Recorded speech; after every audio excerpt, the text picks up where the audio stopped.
Good morning, dear children. Now in P block elements, we will go for diborane. Diborane formula is B2H6.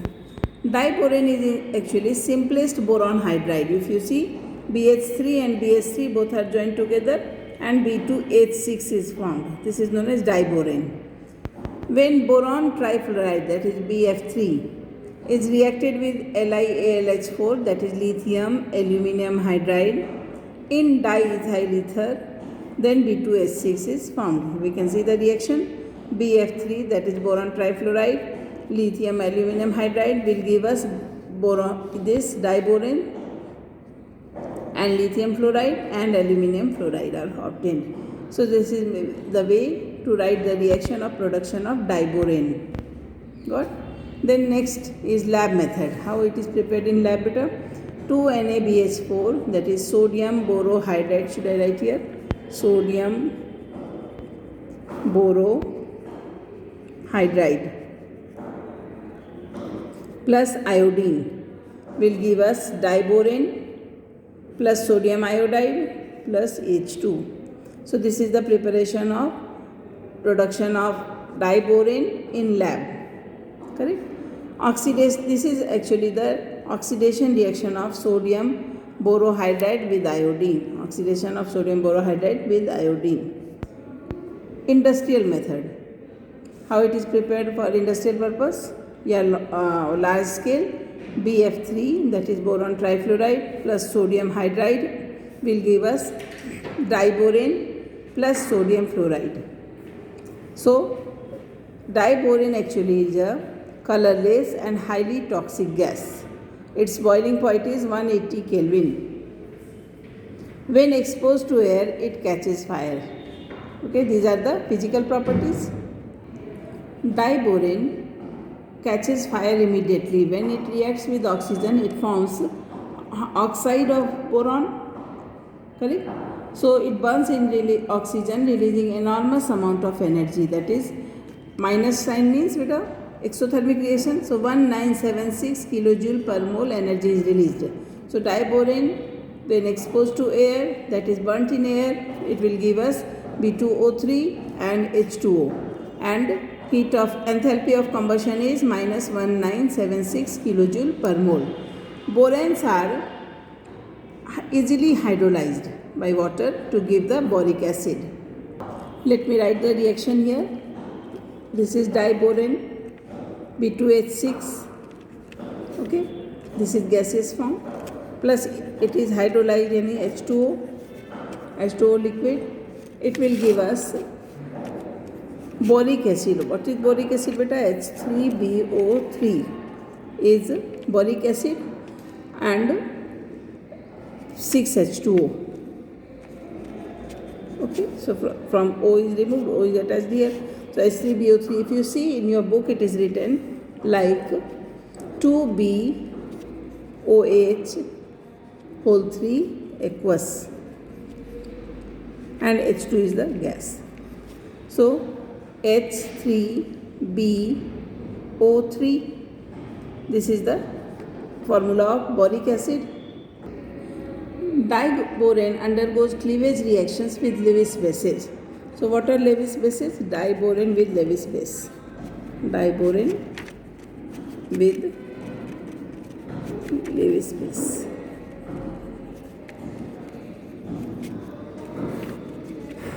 What are Lewis bases that can donate? Again I repeat, Lewis bases are compounds which can donate a pair of electron.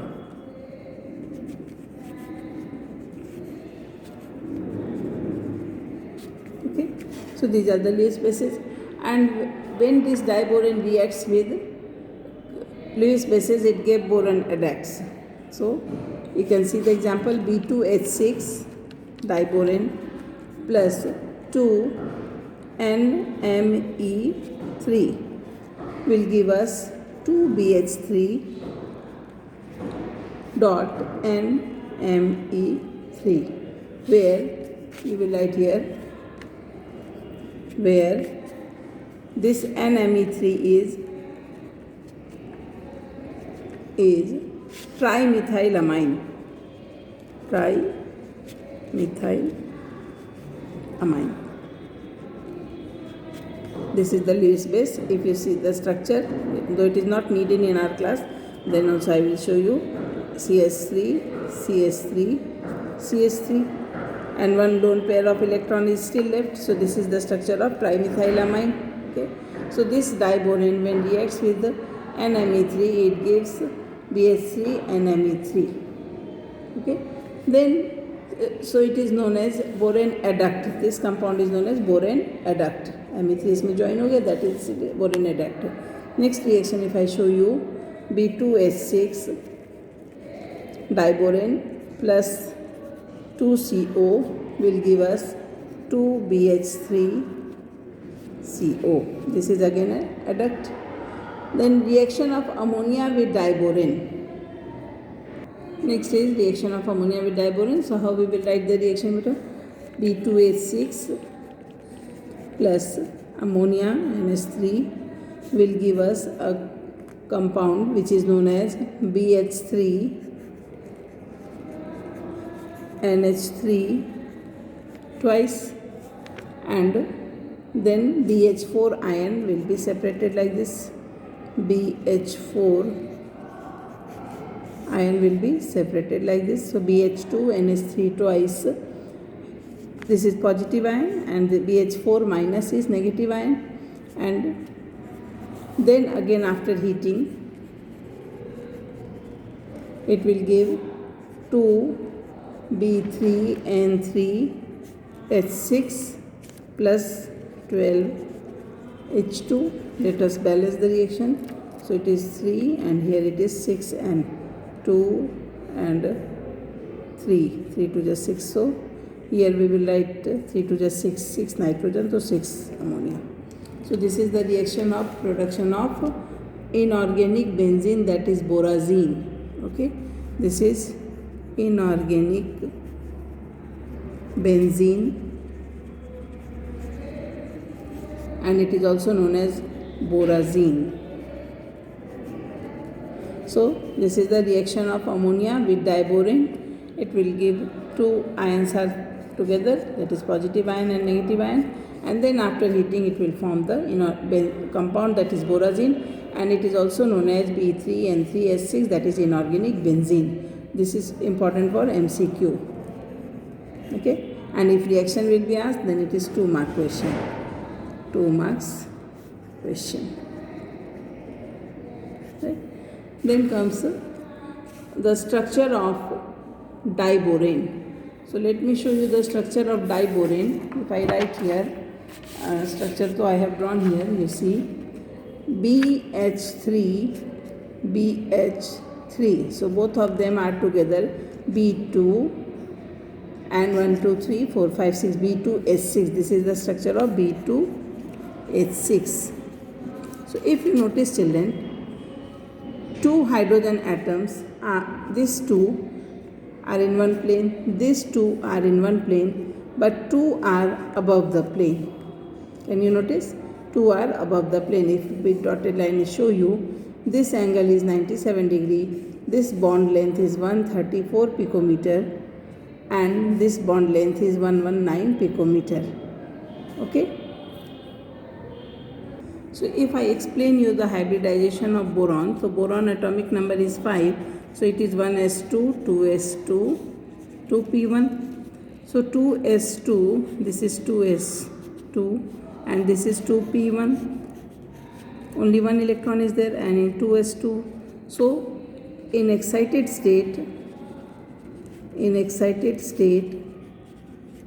if it happens that 2s, only one electron is there, and in 2p, 1, 2, 3, 1 here, and this electron shifts here. So, and this hybridization is sp3 hybridization, sp3 hybridization, where 3 orbitals are filled and 1 is empty. Should I write here? 3 orbitals are filled and one orbital is empty. Now this is sp3 hybridized boron. Fine. So what happens here? This sp3 hybridized boron, if I write here boron, so 3 orbitals are there. So one will be like this, one will be like this, and one will be like this. And the fourth one, which is vacant, will be vacant. I am showing like this. Then another boron. So one will be like this, one orbital, this orbital, and this orbital, and with one with the dotted line will show the empty orbital. Thus we find that there are 2 empty orbitals. Now what happens? This is there, here it is hydrogen, so bond will be like this, hydrogen, then here hydrogen, then comes, if I see here, this hydrogen,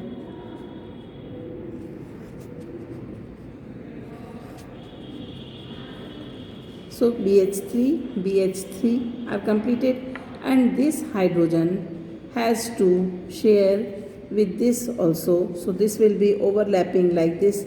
If I make it overlap like this, it will be overlapping like this.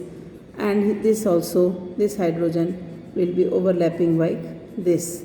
So if I show you another figure, this is boron, and this is its one orbital, second orbital, third orbital, and again one more boron is there, where this is the empty orbital, and here it is hydrogen.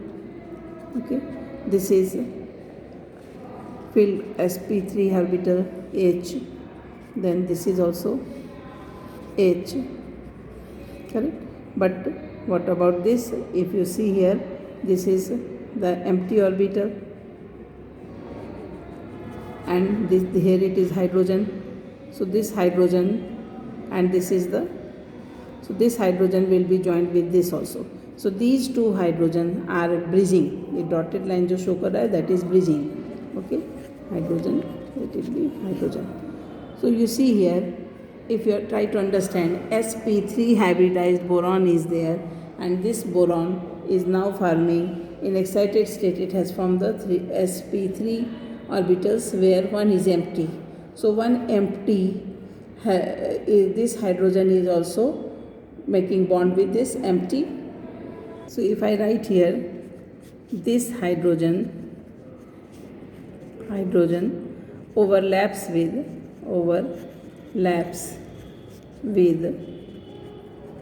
filled and empty orbital of second boron. You try to understand what I have written here.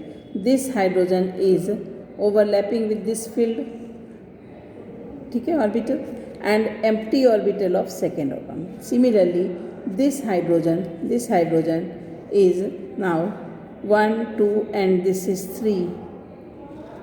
Okay, so this hydrogen is overlapping with filled and empty orbital of this second boron. So in this way B2H6 is formed. In this B2H6, this is known as bridged hydrogen. इसको कहते हैं bridged hydrogen. Which one? जो 2 को care कर रहा है, that is known as bridged hydrogen. BRIDGED, bridged hydrogen. If you see carefully, 3 center 2 electron bond. Here it is 3 center and 2 electron bonds, and one is 2 center. If you see, so first you understand what is 2 center 2 electron bond. If you notice this, so 1 electron of hydrogen and 1 here, so 2 center and 2 electron bonds. This one, 2 center and 2 electron bonds. So how many this type of bond are there? 1, 2, then this is 3, and this is 4. So this 1, 2, 3, 4, if I write here 1, 2, 3, 4 are 2 center 2 electrons bond. 2 center 2 electron bond. Correct? How? 2 center, 2 electron bond, 2 center, 2 electron bond, 2 center, 2 electron bond, and 2 center, 2 electron bond. What about this, children? This is 1 center, 2 center, and 3 center. But how many electrons are there? This is empty, so 2 electron. So 2 are 3 center, 2 electron bonds.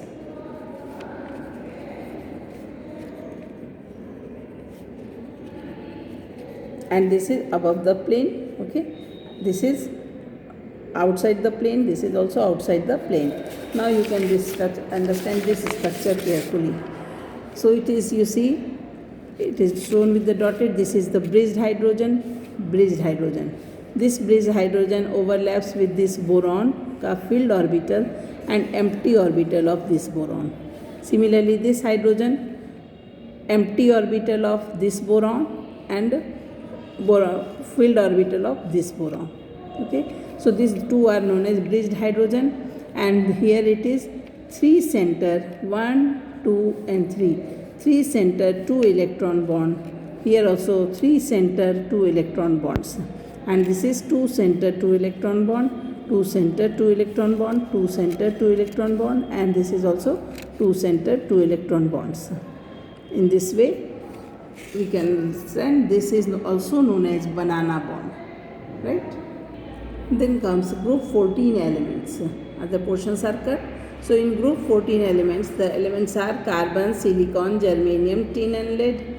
Atomic number 6, 14, 32, 50 and 82. And what is the covalent radius? 77, 118, then 122, then 140, then 146. Though it is in increasing order, but you see the increase is not that significant here, from here to here, from 118 to 146, that is from silicon to Pb. The reason is that presence of D and F orbitals which have very poor screening effect. Okay, it is said that carbon is the most versatile element. The electronic configuration of valence shell electronic configuration of these elements are ns2 and p2. But we know that inner core configuration are different. Similarly, covalent radius, from carbon to silicon there is a considerable increase, but from silicon to Pb small increase is observed. The reason is, right now I told you, reason is presence of completely filled D and F orbitals in heavier members. So when D orbitals are completely filled, then the radius will be very less, increase in radius will be observed. The next property is ionization enthalpy. In a group, the ionization enthalpy decreases down the group, but the first ionization enthalpy of group 15 elements is higher than the corresponding group 13 elements. What could be the reason, Vivita? Because after group 13, group 14 will come. So group 14 will have more size, big in size. When bigger in size, so if bigger in size, then what will happen? Easy to remove the electron by providing less energy. So the ionization enthalpy is higher than the corresponding group 13 elements.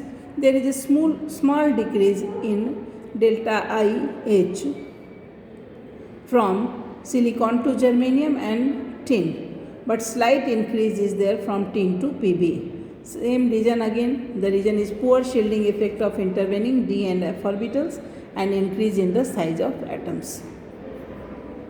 If D and F orbitals will not intervene, then what will happen? The size will increase. The reason is poor shielding effect of intervening D and F orbitals and increase in size will be observed. Then electronegativity. Due to the small size, group 14 elements are more electronegative than group 13 elements. The value of electronegativity is same from silicon to Pb. Okay. So next topic I will teach you tomorrow.